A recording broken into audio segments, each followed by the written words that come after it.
Good morning, students. But today we will discuss question number 2, 3 and 4 of exercise 10.4.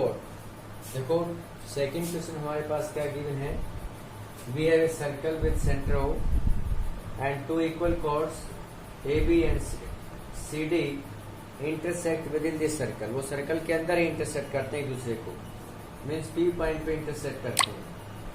Okay तो आपको ये बताना है कि जहां पर ये P पॉइंट पे इंटरसेक्ट करते हैं इसके जो पार्ट्स बनेंगे मीन्स CP, ये छोटे वाला जो पार्ट है वो छोटे वाले पार्ट के इक्वल होगा, CP इक्वल टू AP, और बड़े वाला हिस्सा बड़े वाले हिस्से के इक्वल होगा, DP इक्वल टू DP. ये आपको प्रूव करके दिखाता. क्लियर. तो बेटे हमने क्या किया यहाँ पर, join this intersection point P to the centre O, OP को ज्वाइन किया और O से AB पर परपेंडिकुलर ड्रॉ किया आपने OM, और CD पे परपेंडिकुलर ड्रॉ किया ON. OM perpendicular to AB and ON perpendicular to CD आपने ड्रॉ कर दिया. क्लियर. अब इसके बाद ये हमारे दो पास तो छोटी छोटी ट्राइंगल बन गई है. पहली ट्राइंगल है POM और दूसरी ट्राइंगल है PON.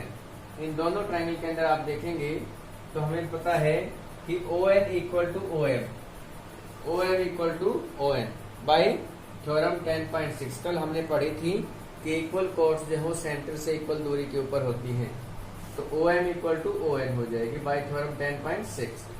इसके बाद OP इक्वल टू OP हो जाएगा, ये कॉमन है लाइन OP दोनों ट्राइंगल्स के अंदर. और तीसरा पॉइंट जो हमारे पास है वो angle M equal to angle N. ये बाई कंस्ट्रक्शन आपने 90 डिग्री के बनाए by construction. Angle M equal to angle N 90 degree.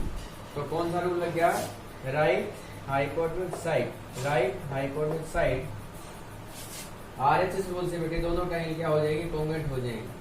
और कॉन्ग्रुएंट होगी that means PM equal to PN, PM और PN दोनों आपस में इक्वल हो जाएंगे बाई CP. अब देखिए हमने थ्योरम 10.3 पढ़ी थी कि परपेंडिकुलर फ्रॉम द सेंटर क्या करता है, bisect the chord. Perpendicular from centre bisect the cord.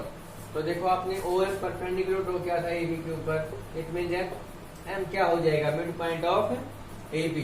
अब आपको पता है कि AB जो है CD के इक्वल है, इट मीन उनका हाफ हाफ भी क्या हो जाएगा, इक्वल हो जाएगा. Half of AB equal to half of CD, और हाफ ऑफ AB क्या बनेगा बेटे, BM, और इधर से हाफ ऑफ CD क्या बनेगा, DN. तो BM जो है वो DN के इक्वल हो जाएगा.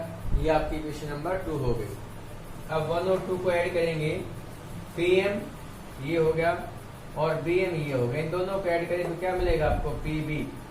इसी तरीके से PN और DN को ऐड करें तो क्या मिलेगा, PD. तो पहला पार्ट ये प्रूव करना था आपको, BP इक्वल टू DP. ये तो फर्स्ट पार्ट आपका प्रूव हो गया है. दूसरे पार्ट में आपको बताना था कि छोटे वाले पार्ट आपस में इक्वल है, मीन्स AP और CP आपस में इक्वल है. अब देखो हमें पता है AB जो है वो CD के इक्वल है, AB इक्वल टू CD आपको गिवन था,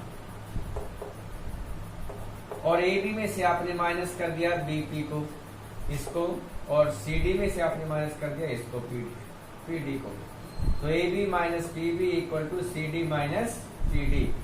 तो AB कंप्लीट है, इसमें से BP को घटाओगे क्या मिलेगा आपको, AP मिलेगा. ऐसे CD में से PD को घटाओगे तो आपको क्या मिलेगा, CP मिलेगा. This is question number 2. Let us start question number 3.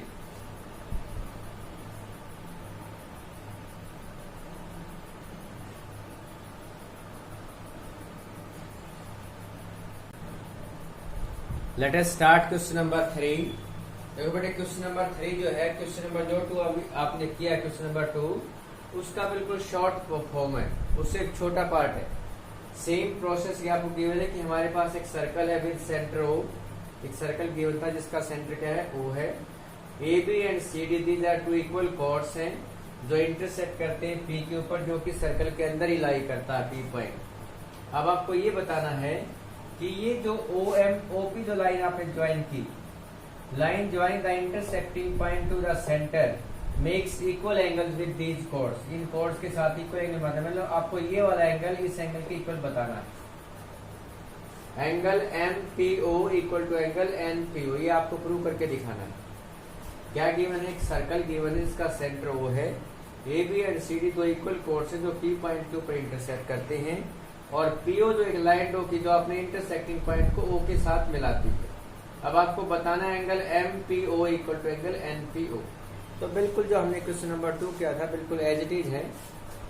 आपने क्या किया, draw O M perpendicular to A B and O N perpendicular to C D. फिर हम इन दोनों ट्राइंगल को कॉन्ग्रुएंट प्रूव करेंगे। बस एंगल एम पी ओ और angle triangle N P O को क्या करोगे आप, कॉन्ग्रुएंट प्रूव करेंगे। तो हमें पता है कि इक्वल कोड जो होते हैं वो सेंटर से इक्वल डिस्टेंस पे होती हैं।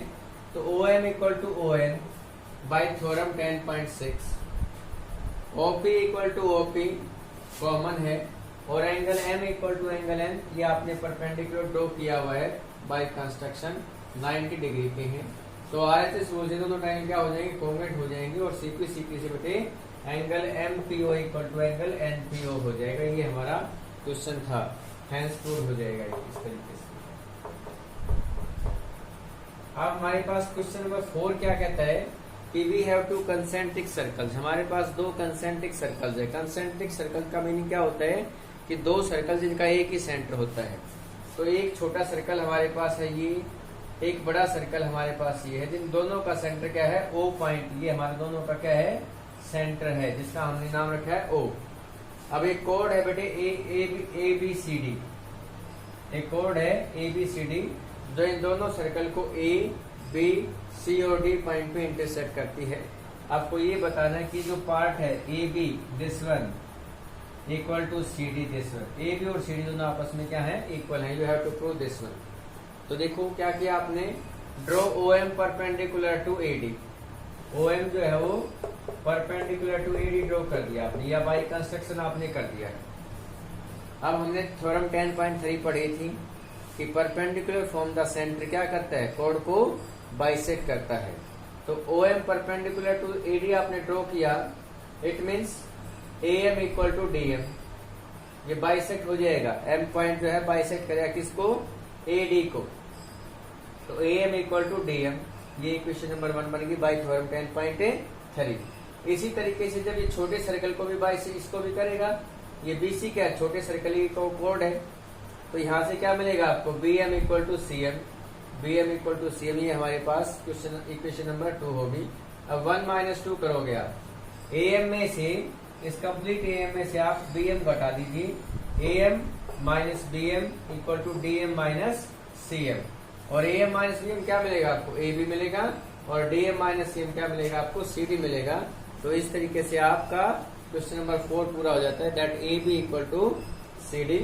So today you have to do these 3 questions, that is question number 2, 3 and 4 in your FNB, and thank you and have a nice day.